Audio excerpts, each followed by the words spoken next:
Om Namo Bhagavate Vasudevaya. Om Namo Bhagavate Vasudevaya. Janmadasya yata yato nivayat itaratas chartesu vigyaswarat. Tene Brahma Hridaya Adhikavaye Muyanti Yat Surayaha. Tejo Varimidam Yata Vinimaya Yatra Trisargomisha. Damna Srena Sada Nirastakuhakam Satyam Param Dimahi.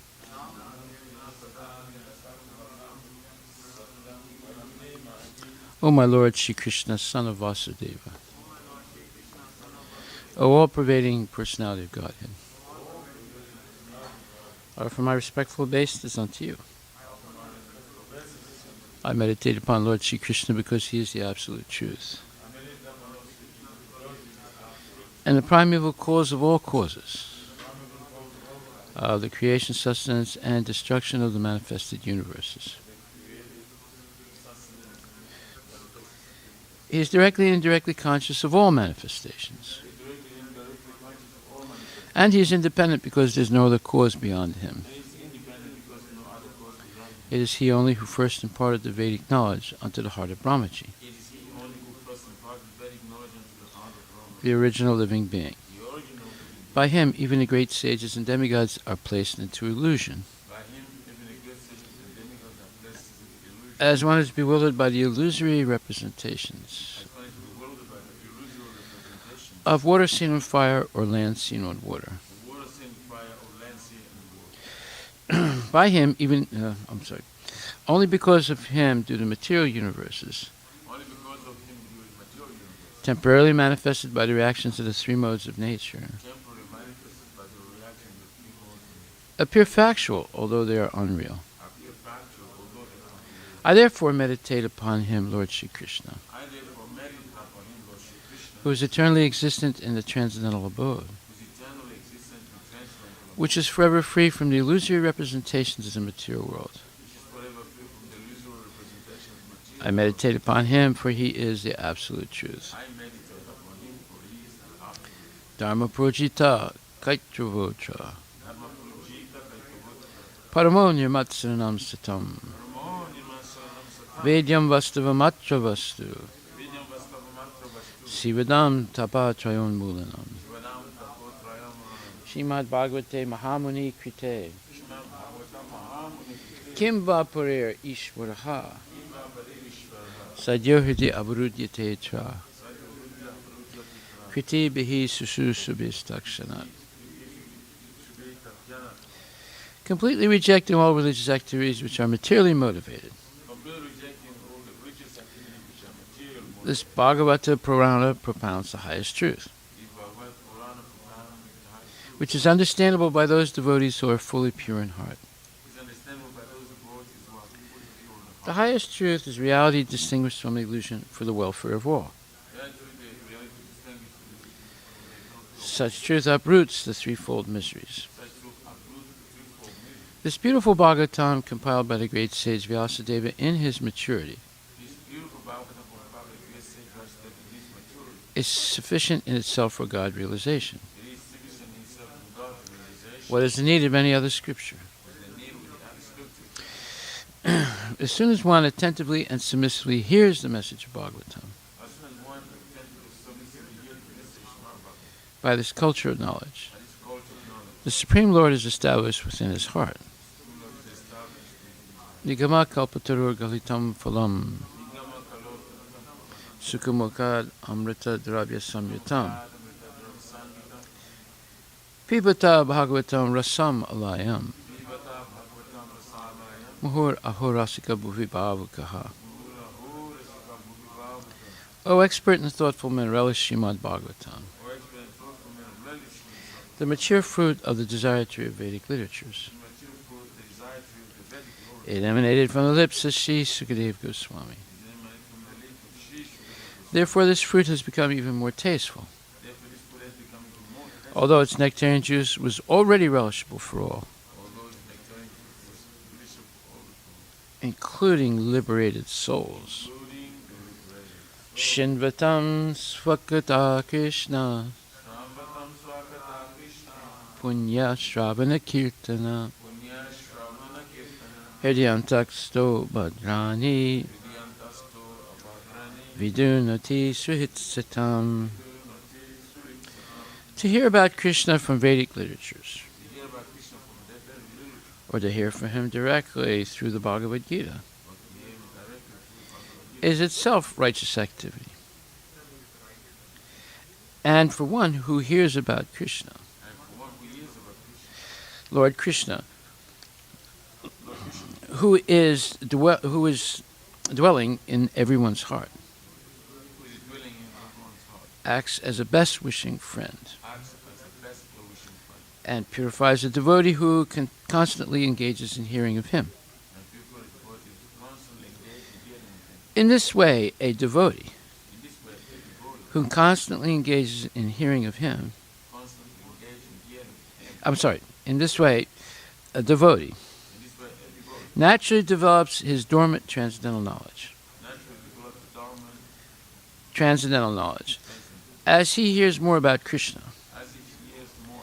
from the Bhagavatam and from the devotees, he becomes fixed in the devotional service of the Lord. Srimad Bhagavatam, Canto 1, Chapter 13, Text number 19.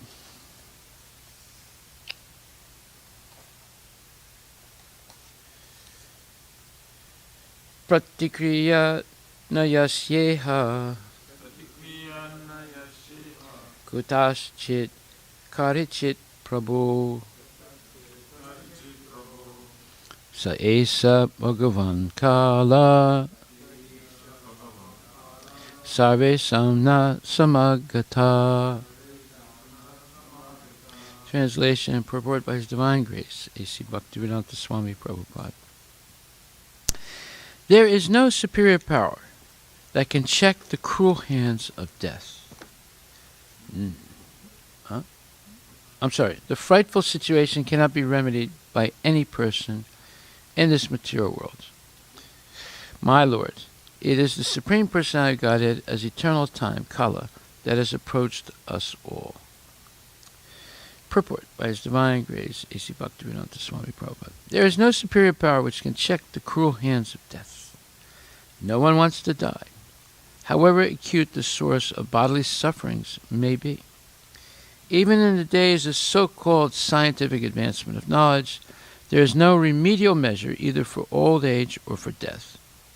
Old age is the notice of the arrival of death, served by cruel time, and no one can refuse to accept either summon calls or the supreme judgment of eternal time. This is explained before Dhritarashtra because he might ask Vidura to find out some remedial measure for the immediate fearful situation, as he had ordered many times before. Before ordering, however, Vidura informed Dhritarashtra that there was no remedial measure by anyone or from any source in this material world. And because there's no such thing in the material world, death is identical with the Supreme Personality of Godhead, as it is said by the Lord Himself in the Bhagavad Gita 10:34.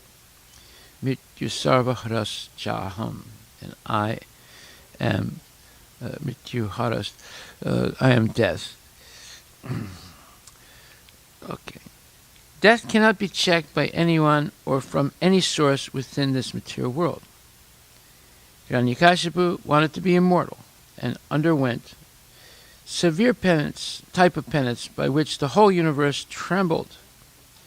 And Brahma himself approached him to dissuade Hiranyakashipu from such a severe type of penance. Hiranyakashipu asked Brahma to award him the blessings of immortality. But Brahma said that he himself was subject to death, even in the topmost planet. So how could he award him the benediction of immortality? So there is death even in the topmost planet. of the universe, and what to speak of other planets, which are far, far inferior in quality to Brahmaloka, the residing planet of Brahma. Wherever there is the influence of eternal time, there is the set of tribulations, namely birth, disease, old age, death, and all of them are invincible. Srila Prabhupada Patita Pavane Ki Jai. So, there's a saying in English, as sure as death, and that's a fact. No one is going to escape this ultimate destination of the body, not of the soul, but of the body. But as long as we're attached to the body, we suffer. It's the cause of all suffering. So Lord Brahma is a very wise person, and the wisest person, of course, is Krishna. Therefore he says, Abrahma bhuvana loka punar avartanarijana. Mam upetyata konteya punar janma navidyate. He says, from the highest plant in the material world down to the lowest, all are places of misery wherein repeated birth and death take place. But one who attains to my abode, O son of Kunti, never takes birth again. So, this is a fact. In fact, if you accept this verse, then you can structure your life to attain liberation from the cycle of birth and death. Otherwise, there's no hope. You can't do it with money, you can't do it with power, you can't do it with friends, you can't do it with economic development. No, none of those plans work. Just like the Soviet Union used to have a 5-year plan, a 10-year plan, a 20-year plan. All the plans failed. The United States also has different plans, like the New Deal, the this deal, that deal. Different presidents have made these programs. They all fail. The only plan that doesn't fail is chanting Hare Krishna, taking prasadam, and worshipping the deity, going out of Sankirtan, and of course, Shinvatam Swakata Krishna Punya Shravana Kirtana. Anyone who engages in regular hearing and chanting of Bhagavad Gita and Srimad Bhagavatam, and Krishna is dwelling in the heart, becomes the best wishing friend and helps the devotee by purifying him and protecting him so he doesn't fall down. So that's called, there's a verse that says it is Shema and yoga. So what does that mean? That means that the Lord will make Krishna consciousness easily available for those sincere souls who are seeking knowledge of Him and devotional service, and He'll protect the devotee so the devotee does not fall down. So those are the two things: gain and safety. So everyone thinks gain and safety means Krishna is going to bless him to make money, and safety means he's going to help him protect the money. That's not what it means. Yoga and Shema means that Krishna will make Krishna consciousness easily available if you really want it. And the association of devotees, easily available. And once you enter in that association and you engage in Krishna consciousness, Krishna will protect the devotee so he doesn't fall down. That's the real meaning of gain and safety. So, all kinds of yogis, the karma yogi, the jnana yogi, and the mystic yogi or hatha yogi, they have to attain devotional service in Krishna consciousness before they can go to the transcendental abode of the Lord and never return. So most of these yogis never do that because they become attached to their level of yoga. Some people are the karma yogis who are performing all kinds of sacrifices and ritualistic activities in order to attain heavenly planets and heavenly pleasures. Then you have the jnana yogis who engage in different types of speculation, and their desires to attain liberation by merging into the Brahman. And then you have the mystic yogis who attain tremendous material powers, and they become enamored by it, even up to the point of being able to create an alternate universe. But they never go back to Godhead, because they want something. But the devotee is not a person who wants something material. The devotee simply is aspiring to always serve Guru and Krishna. Therefore, that's not a material want, that's a spiritual aspiration. There's a difference. The material wants or needs are mundane things related to the body and the extension of the body. The spiritual desires are meant to please Krishna, glorify the Lord, and broadcast his glories all over the world to everyone one meets. So this is the real purpose of life. It's not to accumulate wealth and improve sense gratification, and then have more sense gratification after death by being promoted to the heavenly planets. So therefore, sometimes people talk about sex after death. That's what they mean. They want to go and dance with the apsaris and the heavenly courtesans in the superior planets. But that's not the goal of life. As Krishna says in the Bhagavad Gita, that such things are temporary. In fact, Shini Punya Martilokam Vishalam, he says in Bhagavad Gita in the 21st verse, he says, those who study the Vedas and drink the soma juice, seeking the heavenly planets, worship me indirectly. Purified of sinful reactions, they take birth on the pious heavenly planet of Indra, where they enjoy godly delights.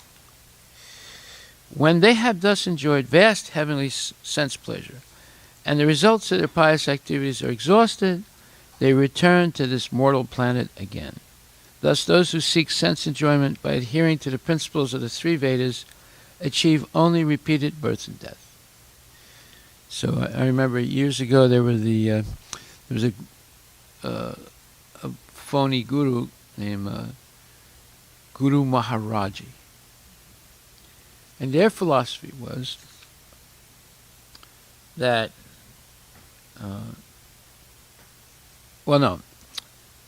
besides him, he fell down anyway. He fell down with his secretary.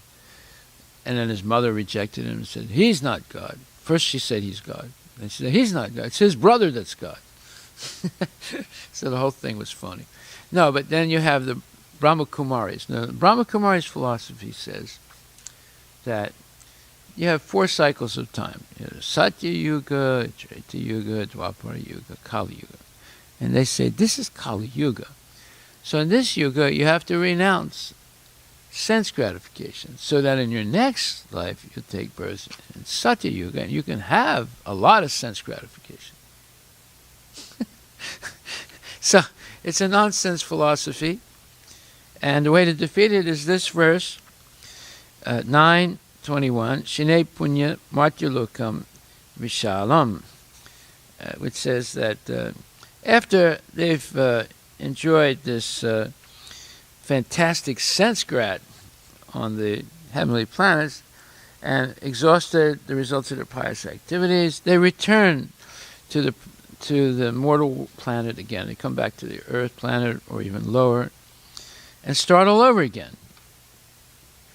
So this is like the myth of Sisyphus. Sisyphus was a Greek person who had been cursed, and his curse was that he had to push a gigantic heavy rock up a mountain. And as soon as it would go up to the top of the mountain, it would fall down again, and then he'd have to come down and do it again. So he's still pushing that rock up the mountain.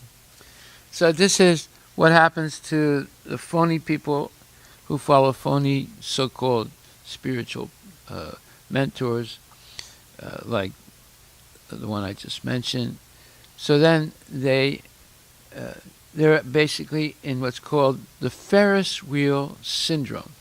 What's a Ferris wheel? It's a big wheel that goes up and down. It turns like this, and it's held up in a vertical position.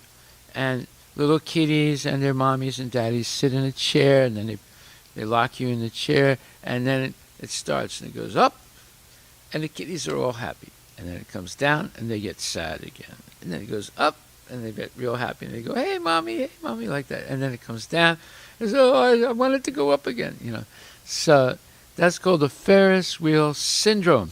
And this is what's happening to the people that follow phony gurus. They go up, they do some so-called pious activity, like this one group, they abstain from sex. Okay, that's good. That's not bad. But their goal is to be able to have more sense gratification in the next yuga. So that is not what the purpose of life is. So Prabhupada says here that he who has not attained perfection of knowledge, as indicated in the Vedanta Sutra, Janmadasya Yata, or in other words, he who fails to understand Krishna, the cause of all causes, becomes baffled about achieving the ultimate goal of life, and is thus subjected to the routine of being promoted to the higher planets, and then again coming down, as if situated on a Ferris wheel, which sometimes goes up and sometimes comes down. The purport is that instead of being elevated to the spiritual world, from which there is no longer any possibility of coming down, one simply revolves in the cycle of birth and death on the higher and lower planetary systems. One should better take to the spiritual world to enjoy an eternal life full of bliss and knowledge, and never return to this miserable material existence. Well, see, that's the debatable thing. People argue, well, it's not miserable, I'm happy, I have my 401k, and I have a secure position, I have a nice family, and I got a nice car, and a nice house. I'm going to buy a second house, and a third house, and more cars, and more meat, and so forth. So they are basically vishayis, sense gratifiers, and the more conveyances and instruments they have for sense gratification, the more they think they're successful in life. And they'll talk about their new watch and their new computer or their new cell phone or their new car or their new house or the next vacation they're taking, and how good the stock market is doing, and blah, blah, blah. All these things are temporary. But yet, people want to use these things to make everything eternal, and it's not possible. So, therefore, Krishna says, Ananyas chintayantu mam ye jana prayapasate tesam nityabhyuktanam yogashemam baham yaham. Again, yoga shema, right? So he says, but those who always worship me with exclusive devotion, meditating on my transcendental form, to them I carry what they lack, and I preserve what they have. So again, we have this gain and safety. So in the purport, Prabhupada says that such a devotee undoubtedly approaches the Lord without difficulty. That's one who is engaged in exclusive devotion. This is called yoga. So real yoga is bhakti yoga. The other yogas are simply steps toward bhakti yoga. But if you do the other yogas and never achieve bhakti yoga, you failed.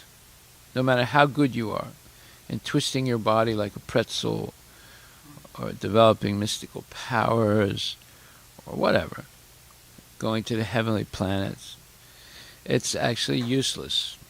Shrama evahi kevalam. So this is called yoga. By the mercy of the Lord, such a devotee never comes back to this material condition of life.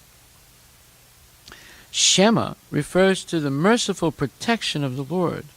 The Lord helps the devotee to achieve Krishna consciousness by yoga, meaning bhakti yoga, and when he becomes fully Krishna conscious, the Lord protects him from falling down to a miserable, conditioned life. So this is the meaning of gain and safety, or yoga and Shema.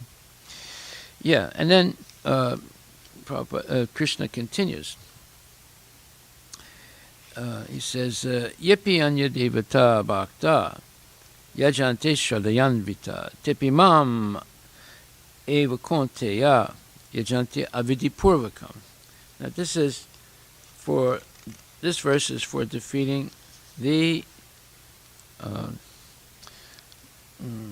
worshippers of demigods. And it says, those who are devotees of other gods and who worship them with faith actually worship only me, O son of Kunti. But they do so in a wrong way.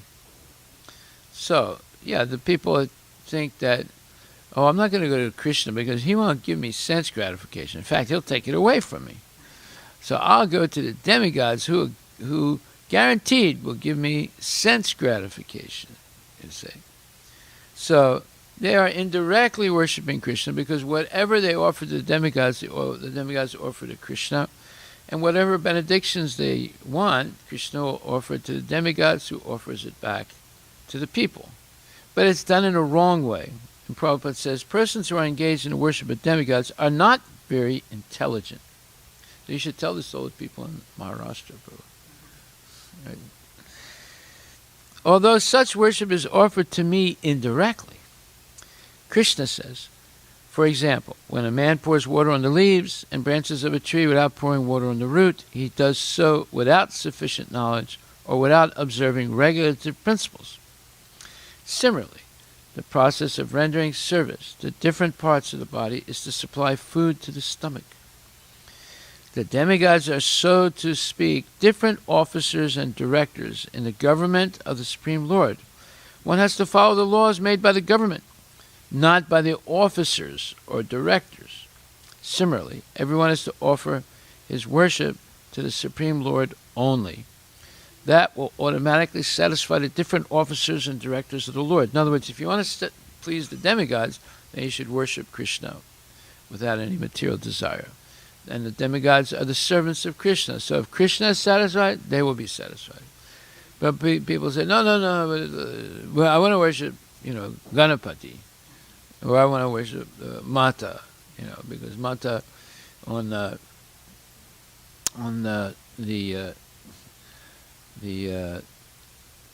Durga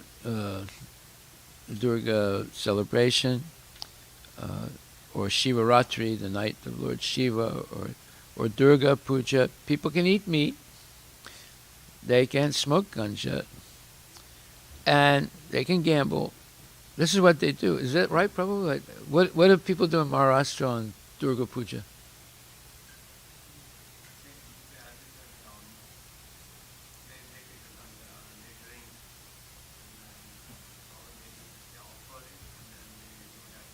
Offer the meat to Mata or Shiva. Huh? Lamb. Yeah, you see how confused people are in India. In the land of Dharma, to worship Lord Shiva or Mata, they're engaging in all these sinful activities. And they think it's the proper way to celebrate. Maybe there's some sincere people that don't do that. But a lot of people do that. They might be gambling all night long and smoking ganja or drinking, whatever. So, Krishna says, Aham hi sarvya jnanam bhoktacha prabharevacha. Natumam abhijananti tatvinatas chivantite. He says, I am the only enjoyer and master of all sacrifices. Therefore, those who do not recognize my true transcendental nature fall down. So the worshippers of the demigods fall down. The worshippers of the Brahman, for their sense gratification, they fall down. And those who develop mystical powers, like Durvasa Muni, they also fall down. Or Sobara Muni, he also fell down. Okay, So Prabhupada says here is clearly stated that there are many types of yajna performances recommended in the Vedic literatures, but actually all of them are meant for satisfying the Supreme Lord, Krishna. Yajna means Vishnu. In the 3rd chapter of Bhagavad Gita, it is clearly stated that one should only work for satisfying yajna or Vishnu. Yajnartat karmano nyatra lokamam karma bandhanai.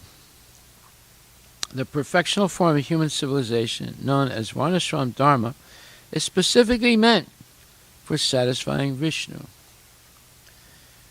Atak pumbir drijashestas Varnashram vibhagasa Svanistitasya dharmasya samsiddhir haritoshanam. Samsiddhir haritoshanam means the highest perfection, haritoshanam, pleasing Hari or Krishna. That's the highest perfection of the whole Varnashram Dharma system. The perfectional form of human civilization, known as Varnashram Dharma, is specifically meant for satisfying Vishnu. Therefore, Krishna says in this verse, I am the enjoyer of all sacrifices, because I am the Supreme Master. Less intelligent persons, however, without knowing this fact, worship demigods for temporary benefit. Therefore, they fall down to material existence and do not achieve the desired goal of life, which is eternal life. If, however, anyone has any material desire to be fulfilled, he had better pray for it to the Supreme Lord, although that is not pure devotion, and he will thus achieve the desired result. Yeah, so there's that verse, akarma sarvakarma moksha karma vibhagasaha. So whether you have no desires or whether you're full of desires, worship Lord Krishna.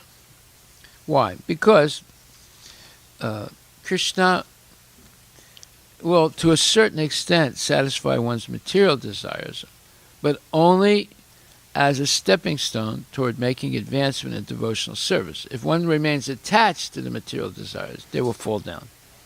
But if one gets a certain satisfaction by having some sense gratification, but at the same time they're instructed by bona fide devotees, they will eventually lose their attraction to the sense gratification and become fully engaged in devotional service. Okay, so there's a lot more to say about this, but finally Prabhupada says here that wherever there is the influence of eternal time, there is the set of tribulations, namely birth, disease, old age, and death, and all of them are invincible. So, it's impossible to stop old age and death and then rebirth again.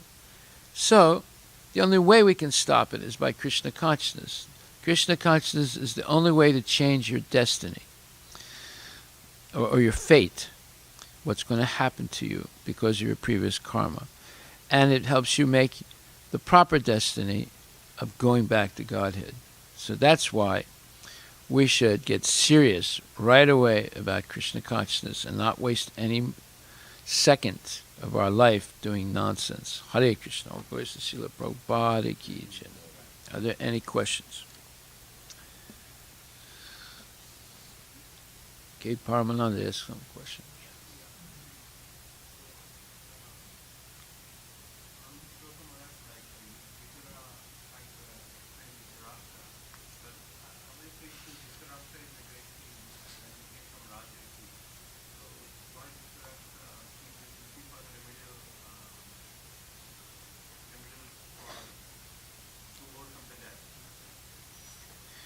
No, he doesn't want to overcome death.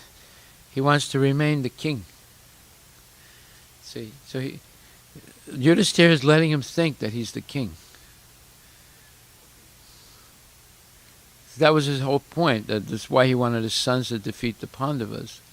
So that way, Duryodhana would become the king, but he would be, but the father would be treated like the king also. So.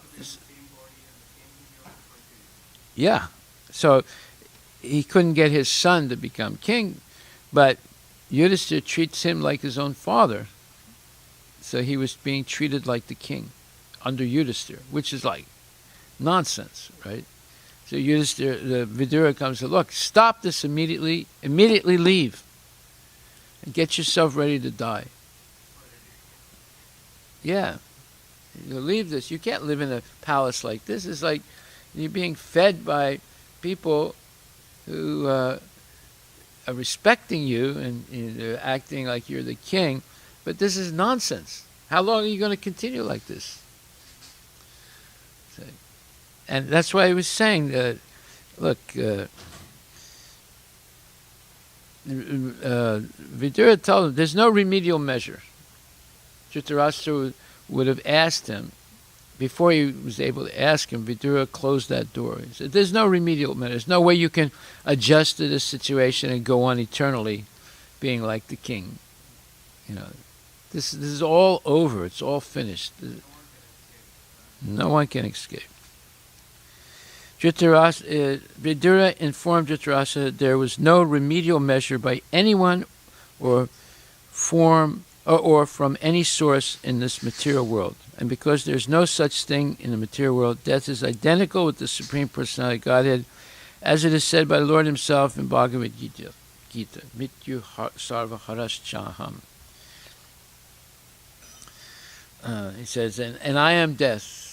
I am the personification of death. So how do the Mayavadis, how do the demons, how do the demigod worshippers see Krishna? Well, they don't want to see Krishna. They want to see sense gratification, right? Or they want to see Brahman. But Krishna comes as death. So he is Mrityu Sarva Haraschaham. Everyone's going to go into the jaws of death. So that's the way, especially the demons, they see God. They see it at the moment of death. Just like, who did Kamsa see right before he died? Right. So, who did all the people in the Battle of Kurukshetra see before they died? Krishna. So he's saying here that this time, this Kala, is actually Krishna.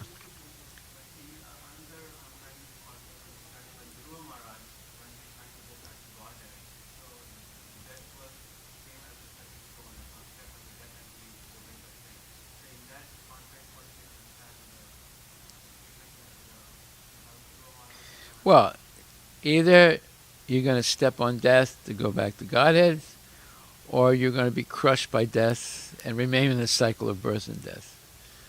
So you decide which way you want to go. If you engage everything in Krishna's service, then even death, you can engage in Krishna's service. Right?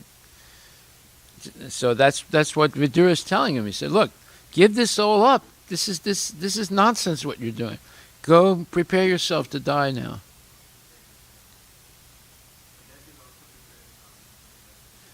Well, look what Parikshit Maharaj did. You see, so that's like stepping on death and going back to Godhead. Haribol. Oh, gracious Srila Prabhupada ki jai.